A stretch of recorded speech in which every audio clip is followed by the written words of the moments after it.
I'm going to show you how to do the axle peg for the miniature train. The first part here that I want to kind of note is this is threaded. It is a 1/4 inch offset, which means there's a 1/4 inch here not threaded, and it's a 1/4 inch 20 UNC, and it's a 1 inch long. We have a chamfer on the bottom that is 45 degrees, and it cuts off 3/100. We have a bunch of different radii up here. We have a hex socket that would plug in. So we've got, it's a 6-sided shape, and it goes from flat side to flat side. So flat piece here to flat piece here. It is 5/32, and it is cut into the bolt 0.111 inches. A small thing to note is these dimensions in here. We've got a small regular cylinder, and then it's a spherical radius. Keep in mind this spherical radius is a little bit weird, just similar to the hex peg, which was up here, and there's a video on that. The top part is not a semicircle. Same thing down here. This is not a semicircle that you then cut a piece off of. It's the very top half of a sphere. So I'll show you how to do that, but it's a little bit tricky. Don't think that that is just a cylinder that you can then fillet the sides to make it look like a sphere. That is kind of one of the shortcuts, but that will not work here and get that correct radius. I'm going to select a plane. I'm going to choose my XY. I'm going to do a circle with a 1/4 inch diameter. That's to start our bolt. It comes out an inch. Then I have to start doing some weird stuff to really make this work out for us. I am going to rotate it so that I'm looking at the bolt as if it were up and down. I'm then going to start a sketch on a plane that I can't see right now. So I'm going to expand my origin folder, and I'm going to go in and choose my, in this case, YZ plane, but you really just want to see that big square or big rectangular plane there. And similar to how we did the hitch peg, I'm going to start by doing some lines off of my origin, sitting on top of the bolt so far. I'm going to come out, let's bring this over again, come out from the center, out to this outer edge. Okay, so it's going to be half of this diameter, so 0.211, that's going to be the radius. So I come out 0.211, tab, and I want that angle to be 0. And then I'm going to come up a little bit, because if you notice on that axle peg, there's a small flat edge going around it, and that is 0.031. That's how tall that is. Press escape, so I'm done doing lines. Alright, so I've got a little piece that comes out and up. That is the flat spot underneath the head. And then the top piece coming up, that's the flat piece right there and right there. Okay. Now we've got to do the spherical radius up top. So I need that circle. I'm going to start it down here, and it needs to have a 0.236 radius. So I multiply that by 2 to get my diameter. Now I'm going to do the similar thing as last time. I need to be coincident, this top piece, coincident constraint with my circle and this top edge now. Last time it was down here, but I need a flat spot, so top of that line. Then I need to find my center, which is going to be along this dimension piece. Kind of hard to find, right there. And, oh, sorry. One more little thing.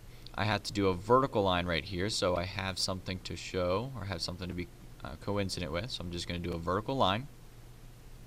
Press escape to stop doing those. I need that vertical line to make coincident this line and that. So now they're lined up right there. And now I can trim a couple little things away. So I'm going to trim this excess piece, this outer piece. So now we're coming along. That arc is this arc in here. That flat edge right here is this flat piece on the edge, and then I've got the arc going. One more thing though, if you notice on here, I have a flat spot on top. So there's a couple different ways you could do that. I'm going to do it before I revolve. So I need a flat piece, and I'm just going to make a line, just any old place right now. But it has to be 0.25, so 0.125, or half of a 1/4 inch. 0 degrees. Okay, now press escape to stop doing lines, and I need this line to scooch up so it's touching this circle. So I'm going to coincident this edge with this edge. I scooched it up.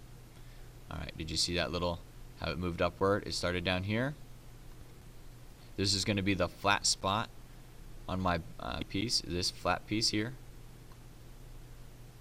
I just made it the correct size and flat like it should be, but now I have to have it move up so at this point just touches my circle. So I'm going to do coincident again with this end and this arc. That moves it up. It's the correct length. That's based on what the diameter is going to be once it's revolved around. It'll be a total of 0.25. It's the proper height down. I know that for sure because I'm touching over here. I'm going to trim this piece away. I'm going to trim this one. It won't let me trim that, but that shouldn't be an issue when we revolve. 3D model, revolve, pick my face. I need to pick my axis.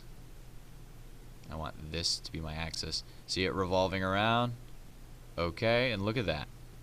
Alright, so they're looking real close. Now I just have to put the hex shape on the end. Alright, starting a sketch on this face.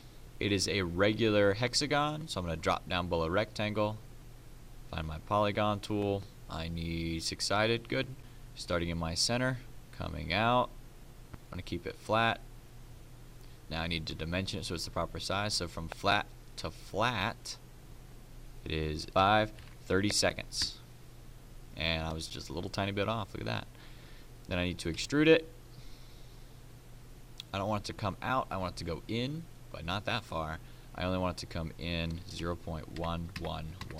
Interesting depth. Oop, I got a 4 in there. And enter. And look at that. That's a good piece right there. Now I have to thread this. So I'm going to go up to the top under 3D model, hit thread. One of the big things you got to select on here is display in model. Display in model. Check that box. Otherwise, it's not going to show up here whether you have it or not. I then come over and choose my offset, 0.25. My length is 1. I have to choose a face. Notice, depending on where you put your mouse, you have your offset in different locations. Make sure it's in the right location. And then click. If you click on specifications up in this little thread box tab, you can make sure everything's correct, but it should be, and then hit OK. And there you go. You have your threaded axle peg ready to go. If you have any questions or any comments, please write those below. Make sure you follow me on Instagram at Mr. Hartzler Math, on Twitter at just Mr. Hartzler, and make sure you like and subscribe this channel. Have a great day, everybody.